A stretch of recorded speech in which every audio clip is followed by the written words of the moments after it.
আসসালামু আলাইকুম ওয়া রাহমাতুল্লাহি ওয়া বারাকাতুহু। প্রিয় ছাত্রছাত্রীরা, আশা করি আল্লাহ তাআলার মেহেরবানিতে ভালো আছো, সুস্থ আছো। আমি মোহাম্মদ জামিল আহমেদ, সহকারী শিক্ষক, দোয়াত আলী আলী মাদ্রাসা, মানিকগঞ্জ। আল্লাহ তাআলার অশেষ মেহেরবানিতে আমিও ভালো আছি, সুস্থ আছি। প্রিয় ছাত্রছাত্রীরা, আজ আমি তোমাদের সামনে অষ্টম শ্রেণীর তথ্য যোগাযোগ প্রযুক্তি বই, আইসিটি যেটাকে আমরা সংক্ষেপে বলি, এই বই হতে আমরা আলোচনা করব। আজকে আমাদের আলোচনার টপিকস হচ্ছে নেটওয়ার্ক সংশ্লিষ্ট যন্ত্রপাতির পরিচিতি। এটা দ্বিতীয় অধ্যায়, পাঠ 12, পৃষ্ঠা নাম্বার 27। আজকে আমরা গত ক্লাসে মানে আইসিটির গত ক্লাসে আমরা তার আগের ক্লাস থেকেই নেটওয়ার্কের আলোচনা শুরু হয়েছে। তো গত ক্লাসে আমরা নেটওয়ার্কের একটা বিষয় টপোলজি নিয়ে আলোচনা করেছিলাম। টপোলজি কত প্রকার ও কী কী, কোনটা দেখতে কেমন বা কোনটার কী নাম। তো আজকে সেই নেটওয়ার্কেরই পরের অংশ, অর্থাৎ নেটওয়ার্ক সংশ্লিষ্ট যে যন্ত্রপাতিগুলো আমরা ব্যবহার করে থাকি অথবা ব্যবহার করতে হয়, সেই যন্ত্রপাতিগুলো নিয়ে আমি তোমাদের সামনে সংক্ষিপ্ত আলোচনা করব ইনশাআল্লাহ। তো আমরা প্রথমেই যে যন্ত্রটির কথা বলবো সেটি হচ্ছে হাব।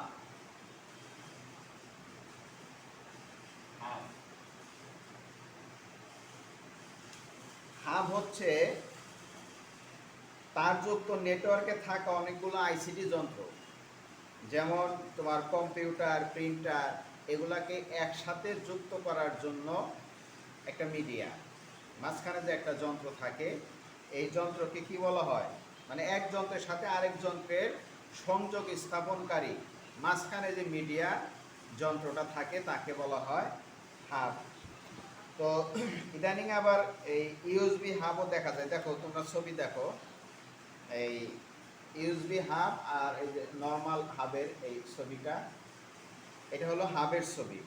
মানে এটার মাধ্যমে তোমার প্রিন্টার, তারপরে তোমার মনিটর, তারপরে আরও অন্যান্য যন্ত্র এটার সাথে কি থাকবে, যুক্ত থাকবে, এবং সেগুলো তুমি ব্যবহার করতে পারবা। এটা হচ্ছে হাব। তো এরপরে আমরা যেটা আলোচনা করবো সেটা হলো সুইচ। দেখো, 2 নম্বরে হলো সুইচ।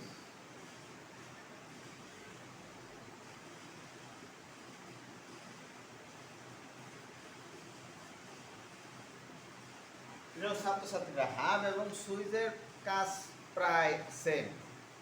এটাও হাবের মতো একটি ক্ষুদ্র আইসিটি যন্ত্র, তবে হাবের সাথে এটার মেন পার্থক্য হচ্ছে সুইচটা এটা তারের সাথে যুক্ত প্রত্যেকটা আইসিটি যন্ত্রকে পৃথকভাবে শনাক্ত করতে পারে, যেটা হাব পারে না। এই যে সুইচের ছবি দেখো তোমরা, এটা হলো সুইচের ছবি।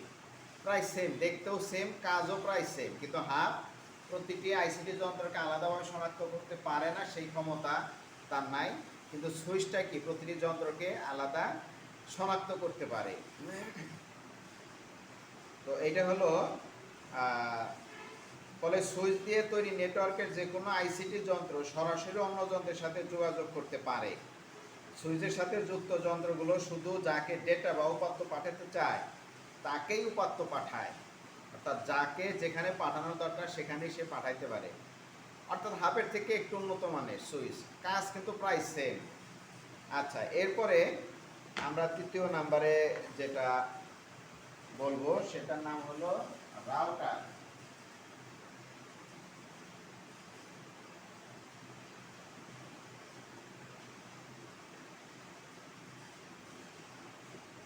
রাউটার নেট ব্যবহার করে এরকম সংখ্যা তো এখন ধীরে ধীরে বৃদ্ধি পাচ্ছে, তাই না? তো ব্রডব্যান্ড লাইন যারা ব্যবহার করে তাদের জন্য রাউটার তো লাগেই। রাউটার তাদের জন্য লাগে। এই যে দেখো, এখানে একটা রাউটারের ছবি আছে। এইটা তো এইটা কিন্তু রাউটার টু স্টিক, উপরে দেখো দুইটা স্টিক আছে তাই না, টু স্টিক। তো এটা অ্যান্টেনার মতো কাজ করে। তো এটা কিন্তু থ্রি স্টিক এবং কি ফোর স্টিক এরকম স্টিকও আছে। অর্থাৎ যত বেশি স্টিক বেশি হবে এইটার প্রশস্ততা, নেটওয়ার্কের মানে আওতা এরিয়াটা আরও বেড়ে যাবে। তো রাউটার শব্দটা এসছে রাউট থেকে, আরও ইউটিই, রাউট, রাউট থেকে রাউটার শব্দ এসেছে। এটা হার্ডওয়্যার এবং সফটওয়্যারের সমন্বয়ে তৈরি একটি যন্ত্র এবং এটা নেটওয়ার্ক তৈরির কাজে ব্যবহার করা হয়। ইন্টারনেট তো অসংখ্য নেটওয়ার্কের সমন্বয় তৈরি, তাই না? একই প্রোটোকলের অধীনে কার্যরত দুটি নেটওয়ার্ককে সংযুক্ত করার জন্য রাউটার ব্যবহার হয়। বর্তমান ইন্টারনেটে অসংখ্য রাউটার রয়েছে। তাহলে রাউটারের প্রধান কাজ হচ্ছে ডেটা, ডেটা বা উপাত্তকে সঠিক পথ নির্দেশ করা। কারণ ইন্টারনেট তো এটা একেবারে সারা বিশ্বব্যাপী, এখানে অনেক তোমার ওয়েবসাইট, হ্যাঁ, তারপরে অনেক তোমার আছে, এই ইন্টারনেটে অনেক আছে, ডেটা থাকে, উপাত্ত থাকে। তো রাউটারের কাজ হলো নির্দিষ্ট একটি তথ্যকে তার সঠিক গন্তব্যে পৌঁছায় দেওয়া। আমরা যখন ছাঁকি না, সেকে যে জিনিসটা রাখার দরকার সেটা রাখি, বাকিগুলো পড়ে যায়। এটাও করে কি, অন্যান্য যাবতীয় তথ্য, সারা বিশ্বের সমস্ত তথ্যই মনে করে ইন্টারনেটে জমা আছে, সেখান থেকে বেছে ছাঁকনি দিয়ে সেকে তার যে ক্লায়েন্ট যে তথ্যটা তাকে পাঠাতে চায়, তো ওই তথ্যটাই শুধু সেটা কি করে, তথ্যটা প্রেরণ করে।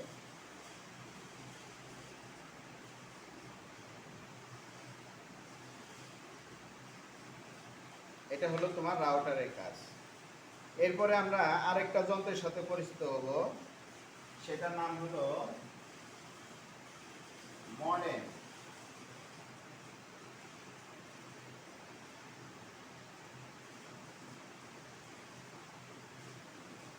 মডেম আসলে মডেম শব্দটা এখানে দুইটা শব্দের সমন্বয় আছে। দেখো, একটা হলো মডুলেটর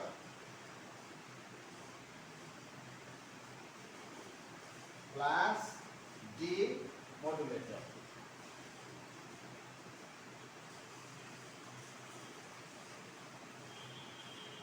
তাহলে মডুলেটরের মোড আর এই ডি মডুলেটরের ডেম, এই দুইটা মিলে হয়েছে মডেম।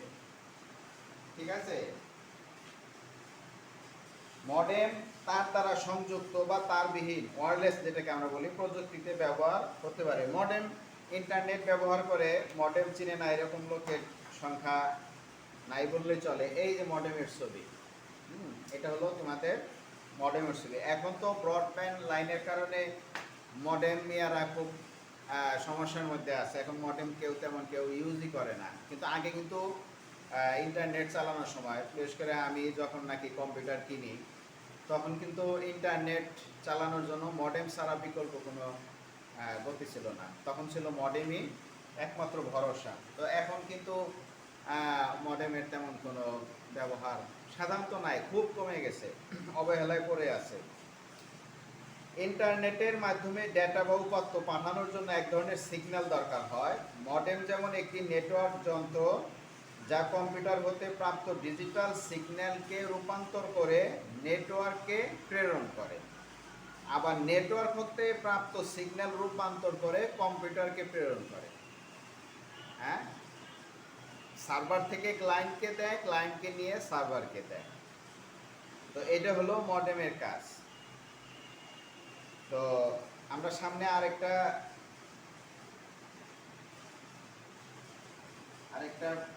যন্ত্রের সম্পর্কে একটু ধারণা নেই, সেটা হলো ল্যান কার্ড। ল্যান কার্ড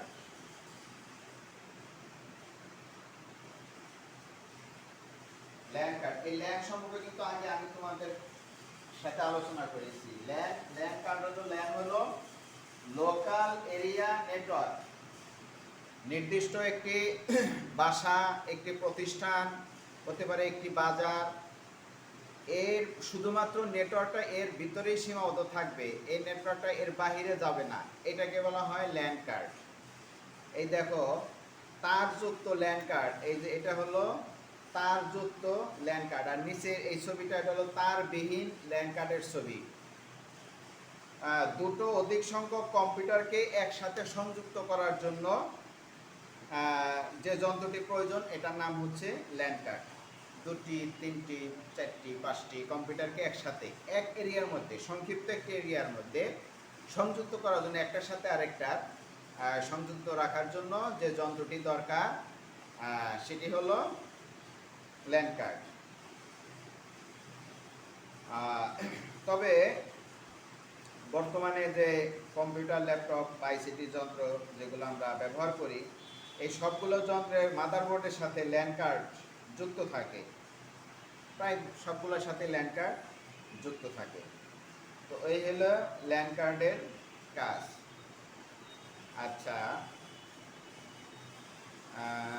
আমরা আরেকটা বিষয় একটু তুলে ধরি, সেটা হলো স্যাটেলাইট।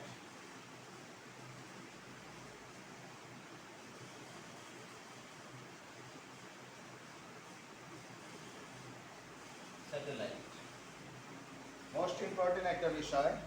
বর্তমান যুগে, এই ডিজিটাল যুগে, ইন্টারনেটের এই যুগে স্যাটেলাইট সম্পর্কে আমাদের মোটামুটি স্বচ্ছ একটি ধারণা অবশ্যই থাকা দরকার।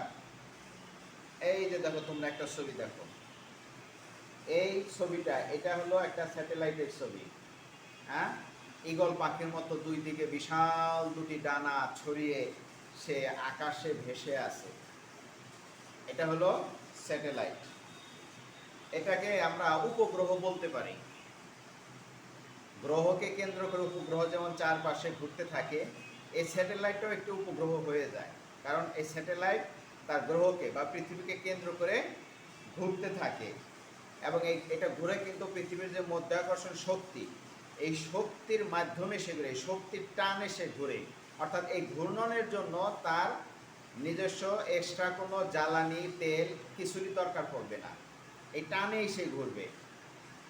তো পৃথিবীর অক্ষে 24 ঘন্টায় ঘুরে আসে। যদি এটা হয়, এভাবে যদি সেট করা হয়, তাহলে কিন্তু মনে হবে যে এটা এক জায়গায় স্থির হয়ে আছে। কারণ পৃথিবীর যে ঘূর্ণন, এই ঘূর্ণনের সাথেই সে ঘুরতেছে।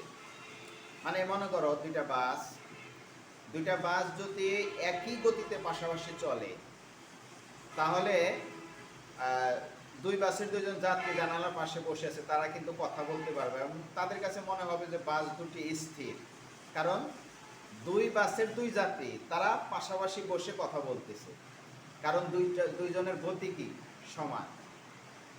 তো এই স্যাটেলাইটের এই পৃথিবীর অক্ষে 24 ঘন্টায় যদি ঘুরে আসে, সে গতিটা যদি এই পরিমাণ সিলেক্ট করে দেওয়া হয়, তাহলে মনে হবে যে স্যাটেলাইটটা এক জায়গায় স্থির হয়ে আছে। তো এই ধরনের স্যাটেলাইটকে বলে জিও স্টেশনারি স্যাটেলাইট। এটা তোমাদের মাথায় রাখতে হবে,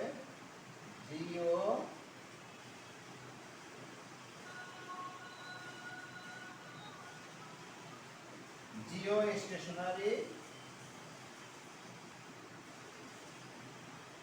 স্যাটেলাইট, যেটা পৃথিবীতে 24 ঘন্টায় ঘুরে আসে। পৃথিবীতে 24 ঘন্টায় ঘুরে আসে, জিও স্টেশনারি স্যাটেলাইট।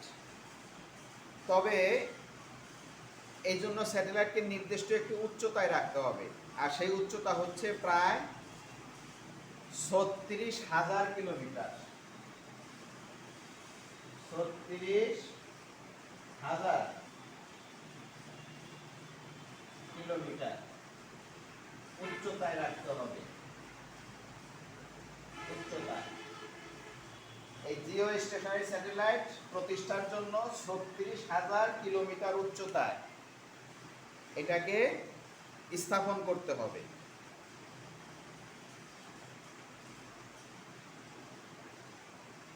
এরপরে কাজ পৃথিবী থেকে তো যোগাযোগ থাকবে, পৃথিবী থেকে সিগন্যাল পাঠাবে সেই জিও স্টেশনারিতে, আবার সেই জিনিস সেটা রিসিভ করে আবার সেটা ব্যাক করবে, সে আবার পৃথিবীতে সেখানে সে সিগন্যাল আবার প্রেরণ করবে।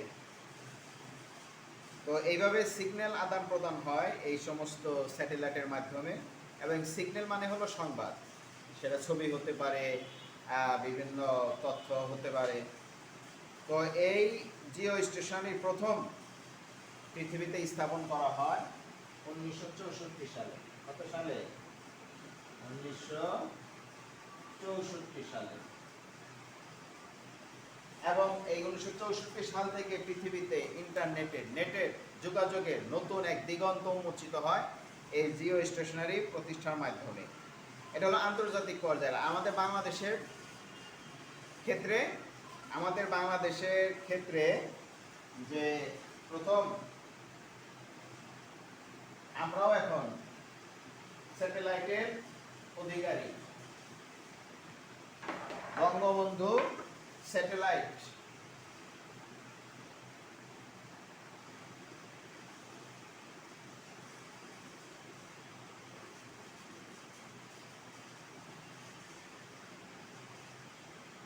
বঙ্গবন্ধু স্যাটেলাইট 1 এটা 2018 সালে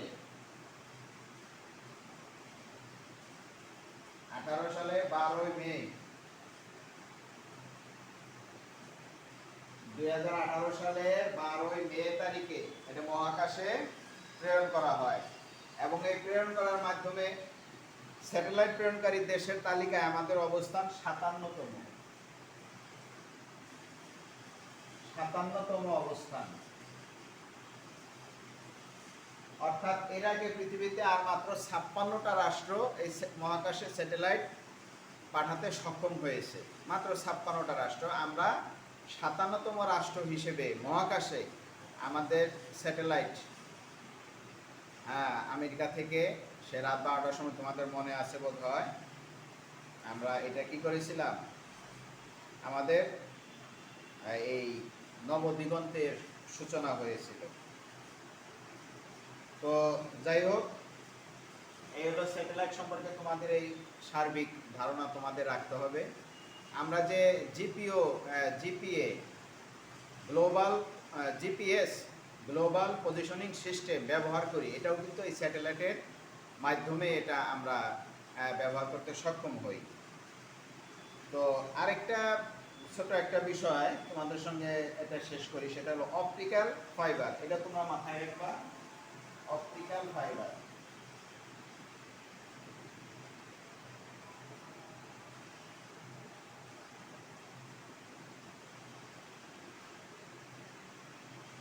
অপটিক্যাল ফাইবার হচ্ছে একেবারে সরু, অতি সূক্ষ্ম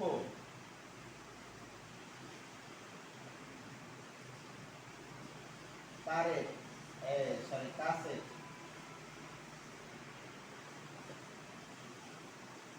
তন্তু।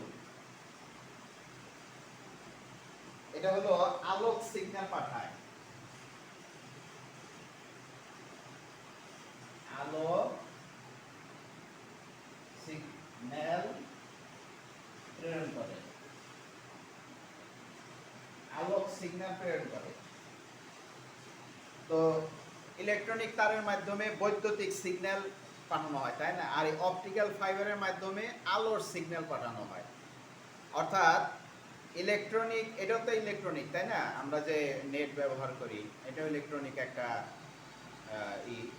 তো এই বৈদ্যুতিক সিগন্যালকে তোমার কি করে, আলোর সিগন্যালে রূপান্তরিত করে এরপর আলোক সিগন্যালকে অপটিক্যাল ফাইবারের মধ্য দিয়ে পাঠানো হয়।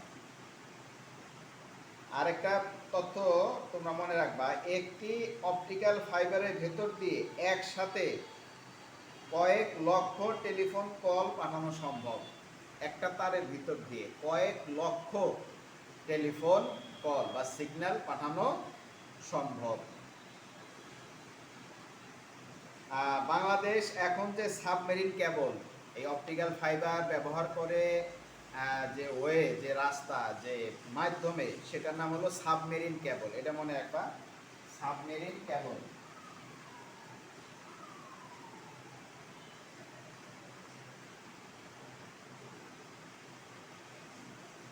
Submarine cable. সাবমেরিন কেবল নাম কেন রাখা হয়েছে? কারণ এটা, এই লাইনটা টানা হয়েছে সাগরের নিচ দিয়ে।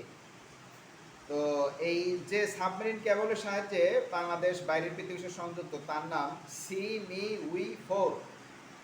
এই যে এখানে এই ছবিটা তোমরা ভালো করে দেখবা বাসায়, সি মি উই 4। তো এইটা আজকে এই পর্যন্তই আমরা আলোচনা করলাম। যেহেতু সময় বেশি নেওয়া যায় না, সময় বেশি হয়ে যাচ্ছে, যতটুকু আলোচনা করলাম তোমরা এগুলো বইয়ের সাথে মিলিয়ে পড়বা। বই যেহেতু আছে, তারপরেও আমাদের আলোচনাগুলো তোমাদের জন্য বইয়ের সাথে এটা সহায়ক হবে। আজকে এই পর্যন্তই। ভালো থেকো, সুস্থ থেকো। আসসালামু আলাইকুম ওয়া রাহমাতুল্লাহি ওয়া বারাকাতুহু।